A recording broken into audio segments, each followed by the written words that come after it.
Halo pemirsa, halo Sabrina. Halo Nata, apa kabar hari ini? Baik banget, tapi ngomongin soal dunia nih, ini lagi benar-benar mengerikan ya. Karena perang antara Israel dan Iran ini semakin memanas tampaknya. Betul sekali, Israel juga tidak henti-hentinya untuk menembakkan rudal-rudalnya nih ke Iran. Yang mana ini dikecam oleh seluruh dunia termasuk PBB. Ya. Namun berbeda dengan Amerika ya Nata. Nah, Amerika ini sudah memberikan sinyal juga, sinyal dukungan penuh terhadap Israel untuk membantu melawan Iran. Bahkan yang terbaru nih, setelah bertahun-tahun disimpan untuk pertama kalinya, akhirnya Iran meluncurkan rudal sejil ke Israel. Bahkan rudal ini dilengkapi lapisan anti radar yang membuat sejil ini sulit dideteksi pada tahap awal peluncuran. Ini karena ancaman dari Amerika Serikat yang akan membantu Israel, sehingga Iran menunjukkan ya bahwa dia juga punya kekuatan begitu untuk menyerang balik Israel. Tapi ada lagi kabar yang sangat memilukan bahwa ada ratusan WNI juga yang terjebak sampai sekarang. Iya, masih berada di sana. Tidak bisa untuk kembali ke Indonesia. Iya, tapi dari pemerintah Indonesia sendiri mencoba berkomunikasi dengan KBRI di sana untuk membantu memulangkan warga negara Indonesia di sana ke Indonesia. Ya, Kita doakan saja sama-sama ya Nata ya. biar prosesnya segera berjalan dengan lancar tanpa ada korban jiwa ya. Dan semoga perang juga secepatnya usai dan berdamai. Betul. Dan Anda menyaksikan Sindo Today pemirsa, program yang akan menghadirkan informasi-informasi terhangat hari ini bersama saya Nata Arman. Dan saya Sabrina Sila. Dan sebelum kita memulai seluruh rangkaian Sindo Today, redaksi kami telah menyiapkan 3 berita pilihan. Ini dia.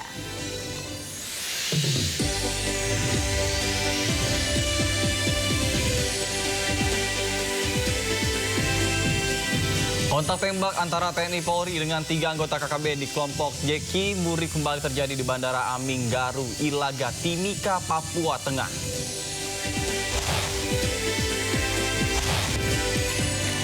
Iran untuk pertama kalinya meluncurkan rudal sejil yang memiliki lapisan anti radar ke Israel.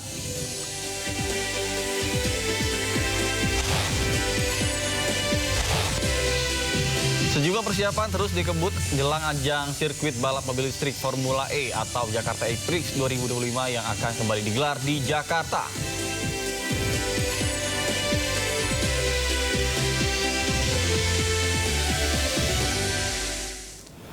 Pemirsa, kita awal informasi Sindo Today dari update erupsi Gunung Lewotobi laki-laki.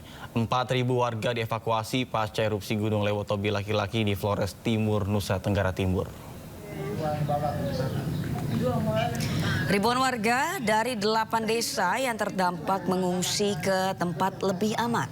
Warga diminta tidak beraktivitas dalam radius 6 km. Warga diminta waspada terhadap potensi banjir lahar pada sungai yang berhulu di puncak gunung jika terjadi hujan intensitas tinggi.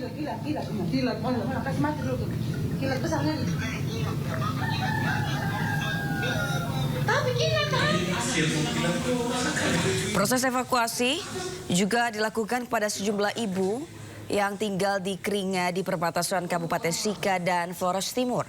Bersama bayi mereka, para ibu dievakuasi ke rumah sakit bersalin di Kota Maumere. Evakuasi dilakukan untuk melindungi ibu dan bayi dari paparan abu vulkanik pasca erupsi Gunung Lewotobi laki-laki.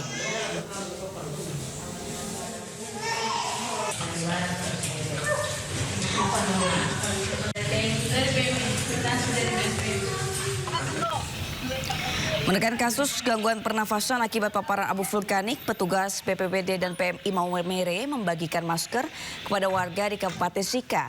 Petugas meminta warga beraktivitas di luar rumah selalu memakai masker. Saat ini 5 desa di Kabupaten Sika terpapar abu vulkanik Gunung Lewotobi laki-laki. Kementerian Sosial melakukan berbagai upaya dalam penanggulangan korban akibat bencana yang terjadi di Gunung Merapi Lewotobi laki-laki, yaitu shelter dan logistik seperti respon cepat, pengerahan SDM Tagana, dan juga evaluasi korban ke tempat aman, evakuasi korban ke tempat aman khusus kelompok rentan, lalu juga mendirikan shelter dan layanan dapur umum.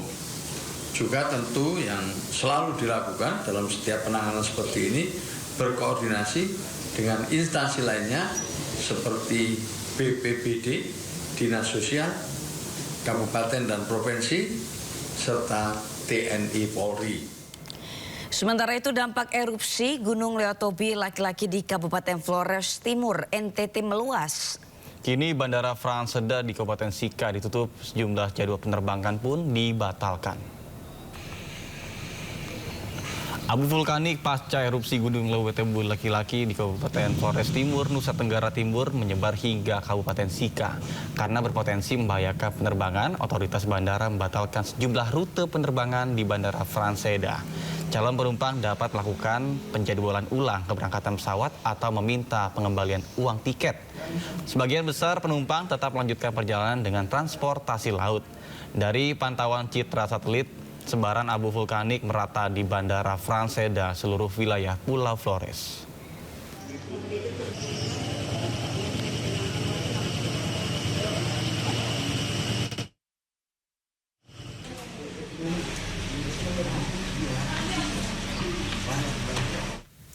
Bahkan tidak hanya Gunung Leotobi laki-laki di Kabupaten Flores Timur NTT.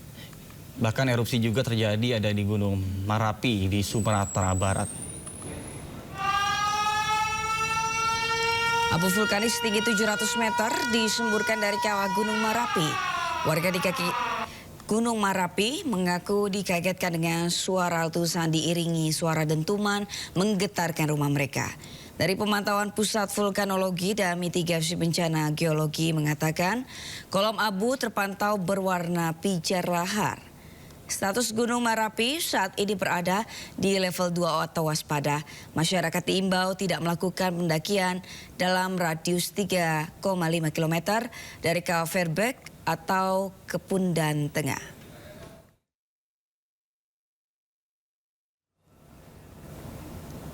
Dalam waktu berdekatan, Gunung Raung di Bondowoso juga mengalami peningkatan aktivitas vulkanik. Mengantisipasi permukiman warga terpapar abu vulkanik, 10.000 masker dibagikan untuk warga. Dari kamera pos pengawas terjadi erupsi Gunung Raung dengan ketebalan asap setinggi 500 meter. Kolom abu vulkanik berwarna kelabu dengan intensitas tebal condong ke arah selatan dengan rekaman seismik didominasi tremor terus-menerus. Mengantisipasi dampak abu vulkanik, tim BPBD membagikan 10.000 masker ke 5 kecamatan serta menyiapkan tenda pengungsian, lampu emergensi, panel surya. Warga tidak beraktivitas dalam radius 3 km. Para pendaki juga dilarang menuruni kaldera serta bermalam di kawasan kawah. Gunung Raung berada pada status level 2 waspada. Ini lampu sajen setnya kita siapkan juga. Paket sembako semua kita siapkan.